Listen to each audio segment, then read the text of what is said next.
let's say we've got an investment or principal of $100, an interest rate of 10% per annum or per year, and an investment period of n equal to 5 years. When we first start, we have an investment amount, or total A, of $100. The interest earned in the first period, or the first year, is equal to 10% of that $100, or 10. So we have 100 plus 0.1 times 100, which is equal to $110. The key thing about compound interest is that the interest calculated in the next period is based on that $110 instead of the 100 that we started with. So we're going to have $110 plus 10% of $110, or 0.1 times 110. It's going to be equal to 121 puts. Moving to the third year, we're going to have 10% of $121 added onto our $121 balance, which gives us a total of $133.10. Moving through to the fourth period, we'll start with $133.10 and add on 10% of that, giving us a total of $146.41.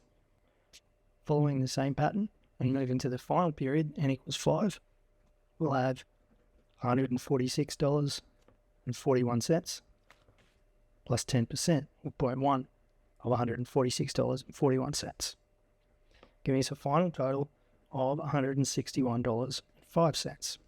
So that's an example of a compound interest investment, where the key point to note is that the amount of interest calculated at each period is based on the balance that we have at that point in time, rather than being based on the initial value, which is what you'd do with simple interest. If n, the number of compounding periods, is big in a compound interest situation, period by period calculation of the amounts can become quite tedious, because we'll have a lot of them to calculate. So what we can do is look for patterns in how interest is applied to find a general rule for the final value of an investment.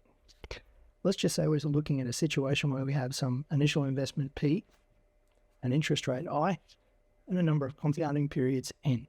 And we can take a look at what happens in general to this investment over a number of periods. I'm going to set up a little diagram where I have the investment period that I'm currently sitting at.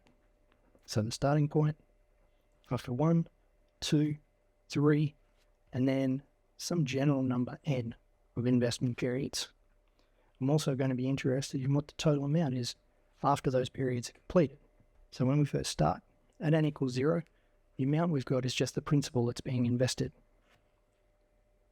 After one investment period is completed, we're going to multiply that by 1 plus I, leaving us with P times 1 plus I.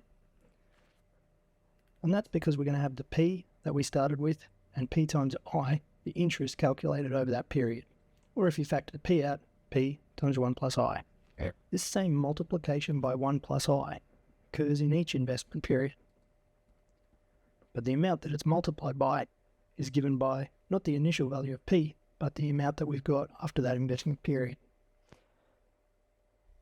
So when we move from P times 1 plus I, multiplying by 1 plus I again, will be P multiplied by 1 plus I to the second power. Moving to the third period, we again multiply by 1 plus I, which gives us P times 1 plus I, or cubed. Now the same thing is going to happen for each of these periods here. And depending on how many we get, we'll eventually end up at the nth period, and we'll have multiplied by 1 plus I 1 time, 2 times, 3 times, 4, 5, 6, and so on, all the way up to whatever n is. So we'll end up with P times 1 plus I to the nth power. Notice how the power of 1 plus I is equal to the period that we're sitting in at that point in time. So this idea gives us what's really a general formula for compound interest. If we know what P is, and I is, and N is, we can say that the amount will be given by the principal we started with, multiplied by 1 plus the interest rate to the nth power, when n is however many compounding periods we have. So for example, if we have $100 to invest, The interest rate is 10% per annum, and we're investing for n equals 5 years. The amount that we'll end up with will be given by p multiplied by 1 plus I to the nth power. Here, that's going to be 100 multiplied by 1 plus 10%, or 1.10, to the n equals 5th power. That's going to be 100 multiplied by 1.61051, which is $161.05, approximately.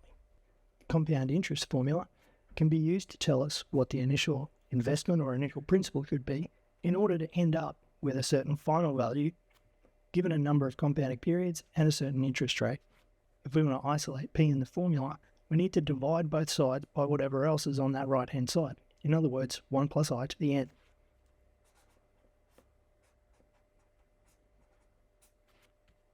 We can divide a by 1 plus I to the n, and then on the right-hand side, p times 1 plus I to the n divided by 1 plus I to the n gives us some cancellation, and we're left with p by itself. So we have a formula that tells us the initial principal that needs to be invested to give us some final value for our compound interest investment. P equal to A divided by 1 plus I to the n. As an example, what do we need to invest so that after n equals 5 years, compounding at an interest rate of 5% per annum, we end up with the final investment value of $10,000. Using our formula, the principal that we need to invest at the beginning of the investment is P, which is going to be equal to A divided by 1 plus I to the n. A will be $10,000. 1 plus I will be 1 plus 5%, 0.05. And the power that we require will be 5 years. That's going to be equal to 10,000 divided by approximately 1.276, which is approximately $7,835.26. We can also use the compound interest formula to determine the number of periods that we need to invest for to end up at some final value. This means that we somehow need to rearrange the equation to isolate n by itself. We can start by dividing both sides by p. And to extract n from the index on the right-hand side, we need to take the log of both sides. It doesn't really matter which log we use, as long as we use the same one on either side. Take the natural log of a over p will be equal to the natural log of 1 plus I to the n. And then using log rules, we can bring that n outside of the log.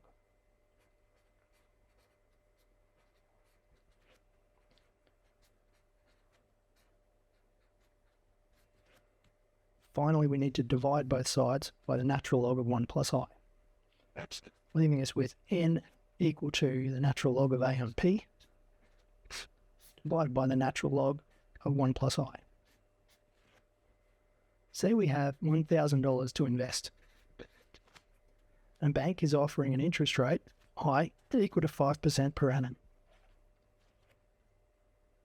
How long will it take us to reach a final amount, A, of $2,000 at this particular interest rate with this initial investment?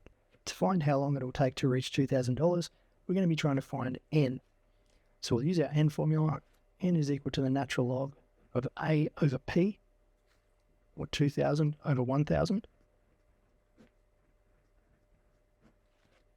divided by the natural log of 1 plus I, or 1 plus 0.05.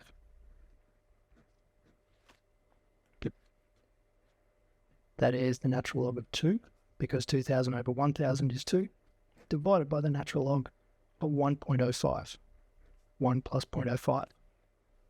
That's approximately 14.2. So we need approximately 14.2 years or compounding periods, which suggests that we leave our investment in for 15 years, compounding at 5% per annum, and we'll arrive at more than $2,000 in the end.